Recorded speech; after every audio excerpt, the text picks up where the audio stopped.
Hi everyone and welcome. Today my guest is Sahra Wagenknecht, one of the most prominent figures in German politics and I would say also a valuable voice in all of Europe to understand some of the challenges we face with neoliberalism, globalization, but also the direction of the European Union. As everyone more or less agrees, the European states have to work together to solve common problems, but we still have disagreements in terms of how this cooperation and integration should look. So, welcome to the program. Thank you very much for the invitation. I am pleased to be here. So I wanted to focus on the European Union today because I remember the great optimism about the European Union in the 1990s and 2000s, but now we see these growing economic problems, social problems, political problems, and I thought a good place to start would be the economic problems. What do you see as the root causes of Europe's economic challenges and the difficulties in turning this around? Well, I think the main problem is that Europe is really pursuing an extremely foolish policy, meaning the EU, and in many respects. For one thing, with the Maastricht treaties and the decisions made back then, they basically tied their own hands when it comes to industrial policy, targeted joint efforts to promote new technologies, and much more. That was already problematic. The EU is pursuing a climate policy. Now, I also support protecting the environment and trying to develop new technologies for climate neutrality, of course. But the EU's climate policy is destroying industry and driving it away. These were all problems we already had years ago. And now, what was basically the worst of all, came the economic sanctions against Russia.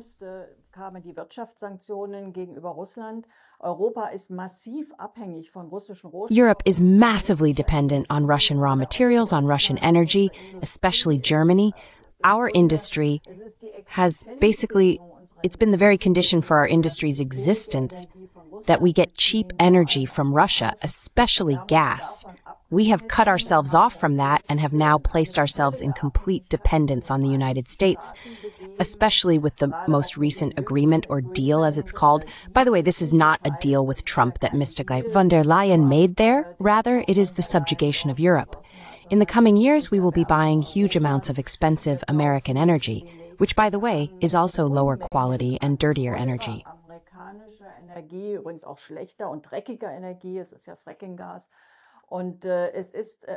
It's fracking gas, after all. And under such conditions, our companies simply can't produce competitively anymore. On top of that, we also have a bad trade agreement. The Americans can export their goods to Europe duty-free, while European goods are subject to tariffs of 15%.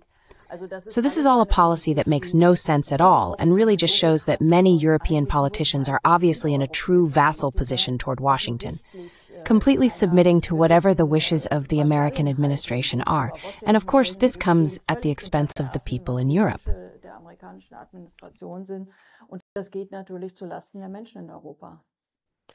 Yeah, you mentioned this status of being vassals, and it is interesting because the European Union used to aim for what it called strategic autonomy or European independence. But now it seems that the EU is making itself more dependent on the United States, especially with this very bad trade agreement. Now, the common solution is to diversify economic partnerships. I mean, have good contacts and trade with the US, but not be too dependent. But how do we explain what happened with this strategic autonomy? What is preventing Europe from diversifying its economic partnerships? Well, the only way I can explain it is that the European politicians who are currently in charge, especially in Eastern Europe, but unfortunately now also Western European politicians, have completely surrendered themselves to the directives from Washington and are obviously also part of certain networks. In many cases, these are politicians who were promoted as global young leaders, who are involved in other networks and lobbying groups. People always say that's just a conspiracy theory, but of course, the US does this. They try to influence politicians internationally. They try to involve them because otherwise it can't be explained.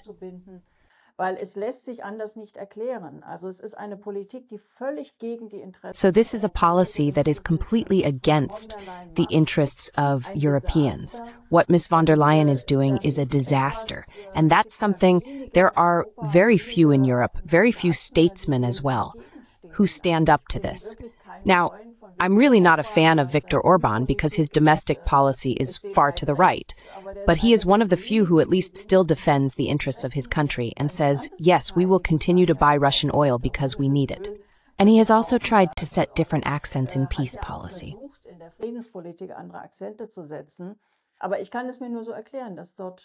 But I can only explain it by saying that there are people involved there who are part of certain networks. Also, in Germany, we once had chancellors, I think of Willy Brandt, Helmut Schmidt, even under Kohl and also Gerhard Schröder. They stood up against certain things that came from Washington. At least in those cases, they rebelled. They said, no, we have different interests here and we will stand our ground. And we no longer have people like that in German politics, and hardly any in European politics. Well, it does appear that the days of Brandt and Schmidt are definitely in the past. But I also therefore want to ask you, what your thoughts were on the leadership of Friedrich Merz and more specifically also his spending plans and ambitions to make now Germany the leading military power in Europe, because there seems to be many dimensions to this. First, it entails restoring Germany as the leading military power in Europe, but also the economic plan. It appears to reflect some military Keynesianism, the idea that one can build economy by building weapons instead of cars. But lastly, how do you see these ambitions moving forward, given that the agreement to buy American weapons, wouldn't this undermine the whole platform of militarizing to revive industries? Yes, it's not even proper military Keynesianism. But even that, and you rightly pointed this out, is being undermined by the fact that weapons are primarily being purchased from the US. And let me be very clear, even military Keynesianism is not what our country needs right now or what will move us forward. We have been facing major problems in Germany for years. Our infrastructure is decaying. Roads, bridges, rail networks. For years, or you could almost say for several decades, almost 2 decades now, there has been a lack of proper investment because Germany has a very rigid debt brake. There has always been a refusal to take on government loans to invest in this infrastructure.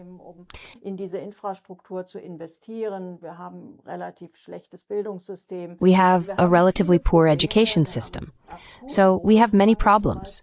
We have an acute housing shortage, for example, also because we have had a very large number of immigrants in recent years.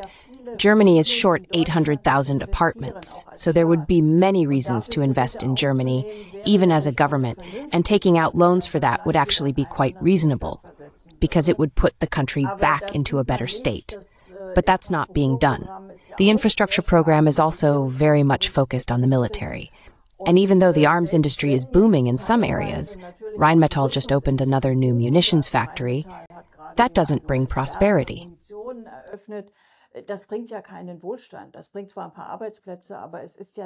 That may create a few jobs, but nothing is being produced that benefits people or improves life in any way. And Friedrich Merz is, of course, another example. He spent many years at BlackRock and is heavily influenced by that experience. Much of what he does also benefits companies like BlackRock, because they hold these stocks and profit from them. For example, with the power grids, we operate our power grids through private providers, so they can make massive returns. BlackRock is one of the players there. So you can see time and again that politicians are also lobbyists, that they are involved.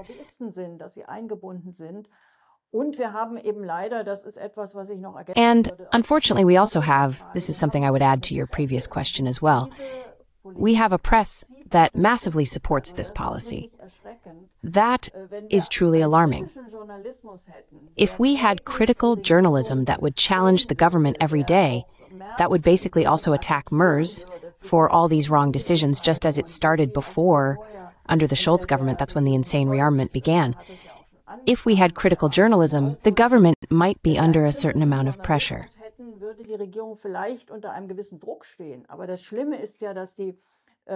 But the really bad thing is that the mainstream press in Germany is constantly calling for us to prepare for war, to invest more in weapons, to buy American weapons. Even the problem of our dependency, for example, in the digital sector, we are completely dependent. We are basically a digital colony of the Americans. All of Europe is, but especially Germany, is not a topic in the mainstream press. And because of that, they can just keep going without any pressure arising.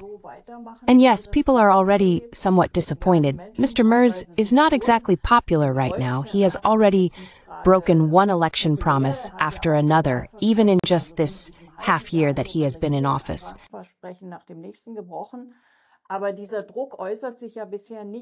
But so far, this pressure hasn't manifested itself in people taking to the streets or protesting. And unfortunately, that's also a big problem. As a result, he just keeps going as before. And it really is a policy that is very, very negative for our country and is already noticeably making people's lives harder, reducing their prosperity, and many really have to struggle to make ends meet with their income. Yes, and unfortunately, there's also far too little pressure from the streets. We don't have mass demonstrations in Germany where people fight back, where they call on politicians and Merz to change their policies.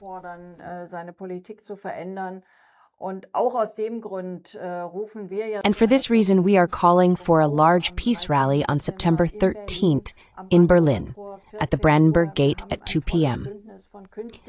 We have a great alliance of artists joining us, and a well-known singer who is truly famous in Germany, Peter Maffay, has also called for participation. Dieter Hallervorden will be there as well. He's a cabaret artist who is basically the most renowned in Germany, along with two rappers, Bausa and Massiv, and Gabriele Krone-Schmalz, the former ARD correspondent in Moscow. I will also be there. So we hope that we can really pull off a major event there to put pressure on the government to change its policies, its war policies. Well, when a lot of the European countries now are struggling with all these domestic problems, there is an interesting development, which is that a lot of European leaders, be it not just Merz, but Macron or Starmer, they all seem to focus excessively on foreign policy, if almost not exclusively.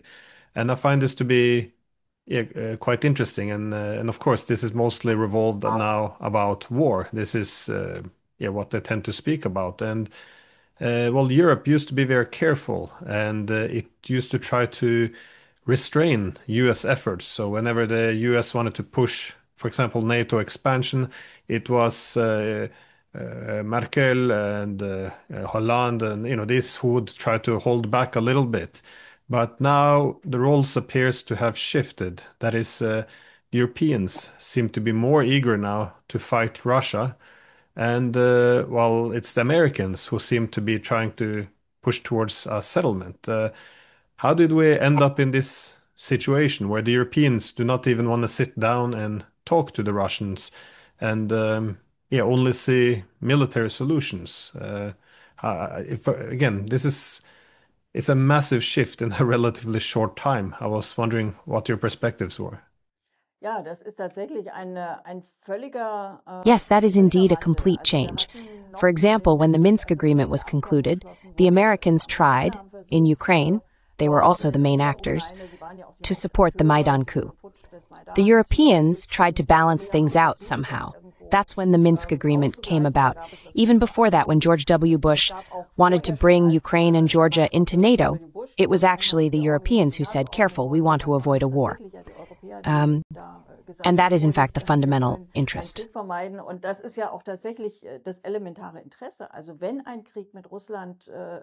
So if a war with Russia, meaning between NATO and Russia, were to break out, it would be fought in Europe and would probably make Europe uninhabitable. So this is a truly, truly horrific development that we are witnessing here.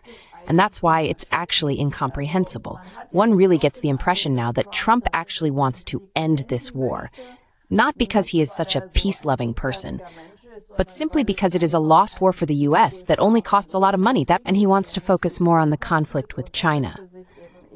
But it would be a blessing if this war were ended, because it is extremely dangerous.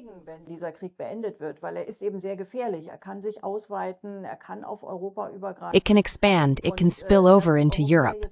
And the fact that Europeans are now really doing everything to torpedo, disrupt, and make a possible peace agreement impossible is alarming, especially since by now the costs of the war are almost exclusively being borne by Europe.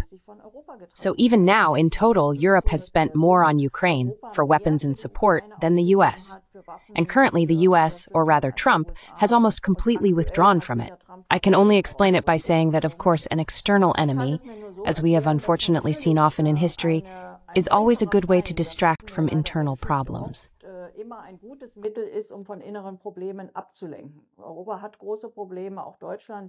Europe has major problems, including Germany. Social division is significant. Many people, so we actually have growing poverty in Germany, even among people who have jobs but receive very, very low wages. We have increasing old age poverty, we have major social conflicts and contrasts. This is partly due to the high level of immigration in recent years. There are also cultural problems, and of course, an external enemy distracts from these issues. So now it's like, we all have to stand together, because at some point, Putin might invade us.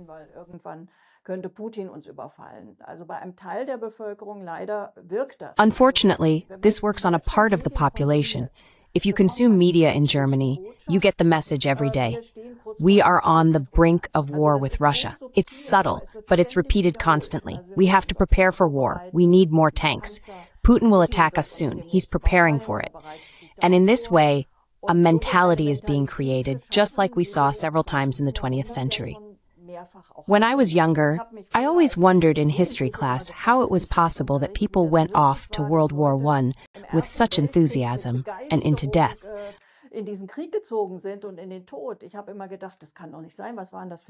I always thought that can't be true.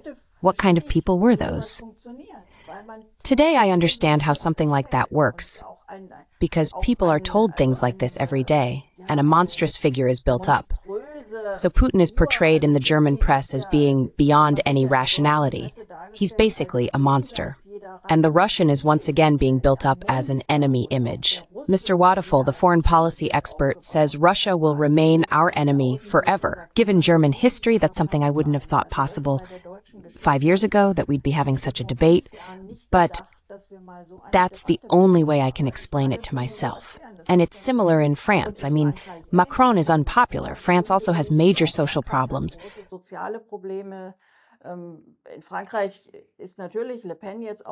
In France, of course, Le Pen is now also very strong as a counterweight. That's actually partly the case in Germany with the AfD as well, but that's not, at least not what I would wish for as a counterweight. But it does resonate with a part of the population, and it's extremely dangerous because if the Germans or Europeans in general, this so-called coalition of the willing, or actually the coalition of the willing to go to war, as one should say, if they actually send troops to Ukraine, that would mean war with Russia, because Russia will never accept that. Those aren't peace guarantees they're debating. Those are war guarantees. The whole Ukraine war broke out in the first place to prevent NATO military presence in Ukraine. And if the Europeans threaten that as soon as the weapons fall silent, they'll station troops there, then the weapons won't fall silent. That's the logic behind it. It seems to me that the European Union could play an important role, though, in peace, simply because that well, one of the key complaints from Russia in terms of addressing the root causes of this war was the lack of a role for Russia. That is, after the Cold War, they argued that a new Europe was created without the Russians. So essentially, the new Europe consists of two pillars, NATO and the European Union. And the idea is all European countries should eventually join, with the exception of Russia. And this is a bit problematic because they have the largest territory, the largest population, now the largest economy in purchasing power parity, and also the largest military. So this, from their perspective, this is something that revived the Cold War logic of bloc politics. But what do you think could be done between the European Union and Russia? Yes, it always comes back to the fact that we need to make ourselves independent from the directives coming out of Washington. Because back then it was the case, there are quotes about this, that American policymakers were very concerned after the end of the Cold War that the vision Gorbachev had at the time, a great European house, a new European order of peace, might actually be realized. The Americans have always seen that a connection between Europe and Russia, that is, European technology, European industry, Russian resources, and also that vast country, would be a power that could challenge their global dominance.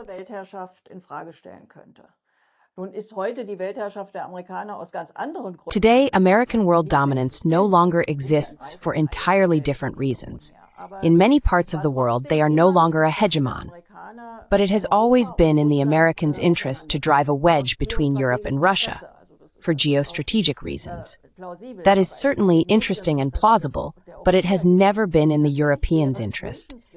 And of course, it would be desirable for a new generation of politicians to take the helm in Europe, who would actually revive that earlier vision of a common European house from Lisbon to Vladivostok, meaning the integration of Russia as well. That would be important for economic reasons, but of course also for security reasons.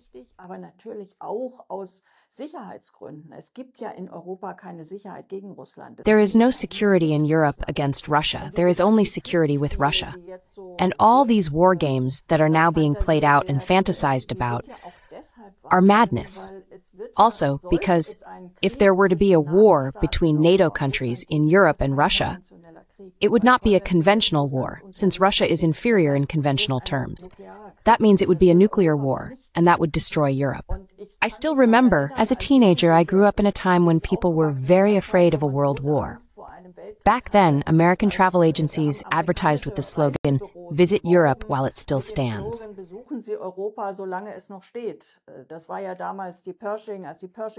That was back when the Pershings were deployed and the SS-20 debate was going on.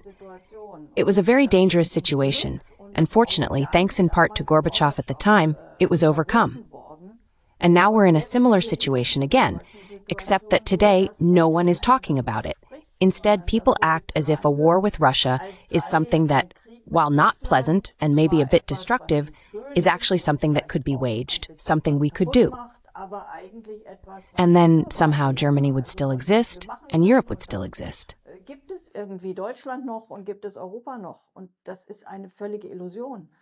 And that is a complete illusion. And that's why, for security reasons as well, it's absolutely essential that there is a different policy toward Russia. And Russia, the Russian presidents, have repeatedly reached out. So we can actually be glad that Russia has, for the most part, been governed by rather pro-European presidents.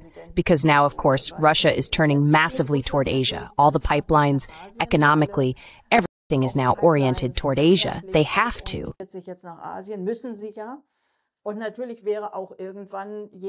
And of course, at some point, someone else could come to power. After all, Putin is still very much influenced by Europe. He speaks German and has repeatedly hinted that he actually wants to cooperate with Europe. That was clearly his strategy before the war in Ukraine. And if at some point someone were to come to power in Russia who is truly a very aggressive anti-European, then things would get really dangerous. That's why we actually have an existential interest in getting out of this arms race, out of this dangerous spiral of militarization, and also out of this economically disastrous course of separating ourselves from Russia so that we can pursue a different policy again.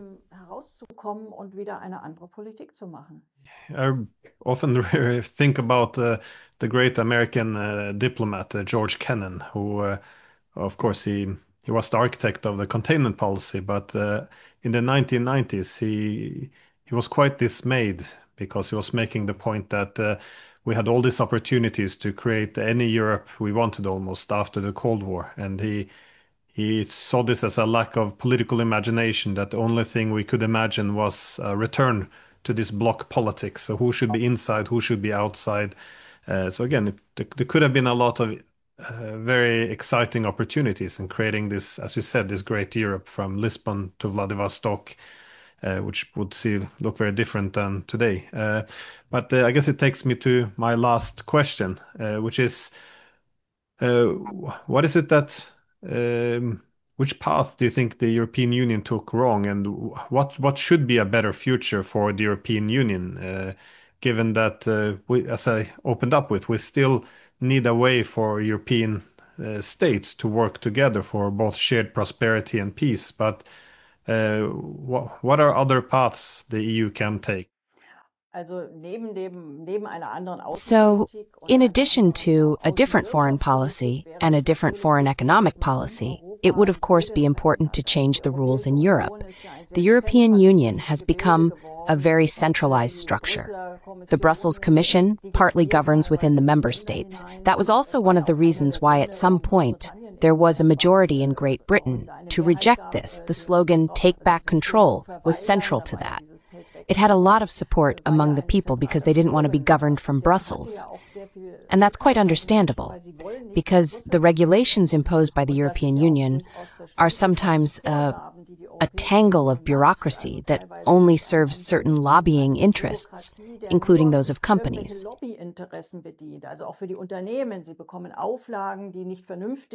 They are given requirements that are not reasonable. For example, the green taxonomy, it doesn't benefit the environment, it benefits the financial lobby because they want to sell some so-called sustainable financial products and many other things. So in some areas, we really do need decentralization. I liked the original idea of good cooperation, where the most important decisions are still made by the nation states. But when it comes to future projects, new technologies, or things like our own digital infrastructure or our own chip industry, we have to work together, because no single country can do that alone.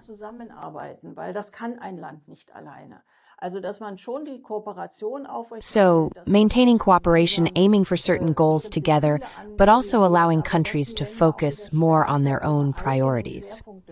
Because the way things are going right now, I see the outlook as relatively negative.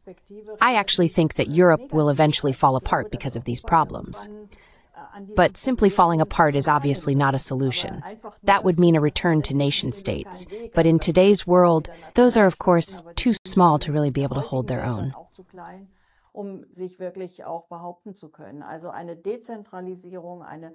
So, a decentralization, a return of powers to the nation states. Because only there do we still have something that can be called democracy. Free elections, where parties and politicians stand for election.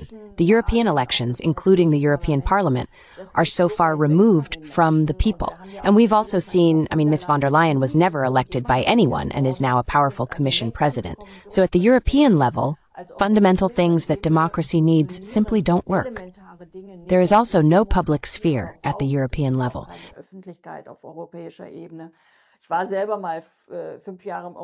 I myself spent 5 years in the European Parliament. I experienced it back then, and it's no different today. It is a parliament that is very, very strongly, in fact, even more than national parliaments, influenced by business lobbies. They come and go in the committees, they influence the votes, much more so than in the nation states. That's why we need a reactivation of European democracy through decentralization. But of course, we shouldn't just stop cooperating. Instead, we should focus on the things that we can really only do together, because a single country would be too small for that.